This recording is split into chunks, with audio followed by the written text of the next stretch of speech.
तो दो तरह से उसकी तैयारी की जाती है।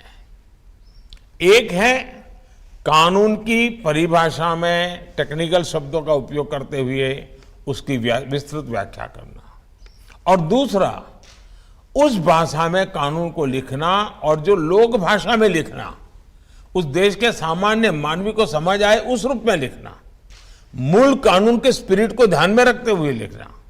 इसलिए कानून बनाते समय हमारा फोकस होना चाहिए कि गरीब से गरीब भी नए बनने वाले कानून को अच्छी तरह समझ पाए।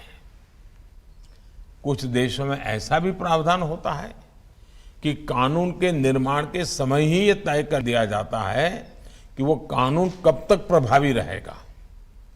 यानी एक तरह से कानून के निर्माण के समय ही उसकी उम्र, उसके एक्सपायरी डेट तय कर दी जाती है। कानून 5 साल के लिए है, एक कानून 10 साल के लिए है, तय कर लिया जाता है।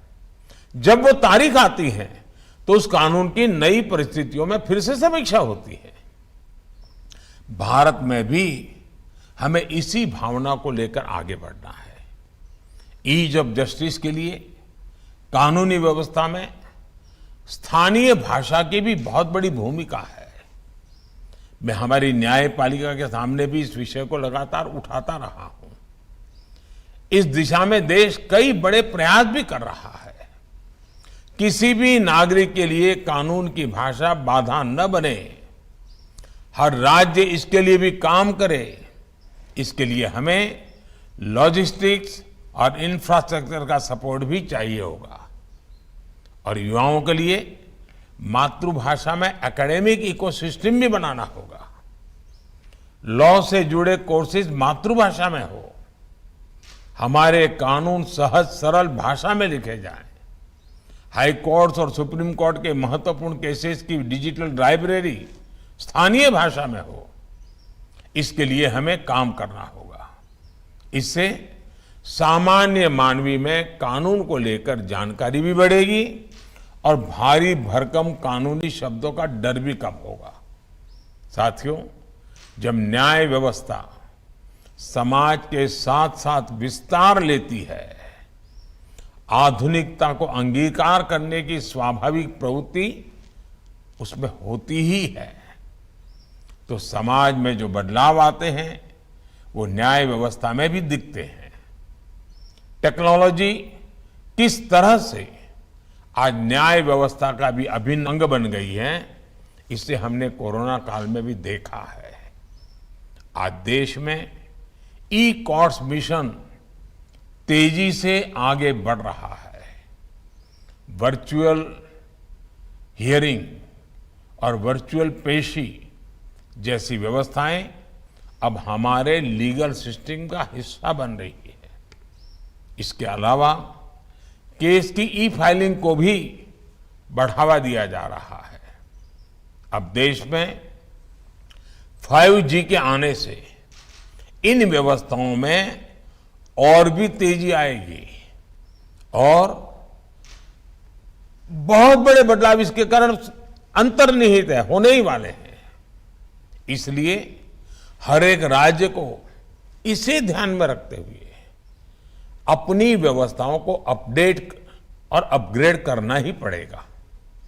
हमारी लीगल एजुकेशन को टेक्नोलॉजी के हिसाब से तैयार करना भी हमारी एक महत्वपूर्ण लक्ष्य होना चाहिए। साथियों, समर्थ राष्ट्र और समृद्ध समाज के लिए संवेदनशील न्याय व्यवस्था एक अनिवार्य शर्त होती है। इसलिए मैंने हाई कोर्ट के मुख्य न्यायाधीशों की संयुक्त बैठक में अंडर ट्रायल्स का विषय उठाया था। मेरा आप सबसे आग्रह है कि केसों के स्पीडी ट्रायल के लिए राज्य सरकार द्वारा जो कुछ किया जा सकता है वो जरूर करें। विचाराधीन कैदियों को लेकर भी राज्य सरकारें पूरे मानवीय दृष्टिकोण के साथ काम करें ताकि हमारी न्याय व्यवस्था एक मानवीय आदर्श के साथ आगे बढ़े। साथियों, हमारे देश की न्याय व्यवस्था के लिए संविधान ही सुप्रीम है। इसी संविधान की कोख से न्यायपालिका, विधायिका, और कार्यपालिका तीनों का ही जन्म हुआ है।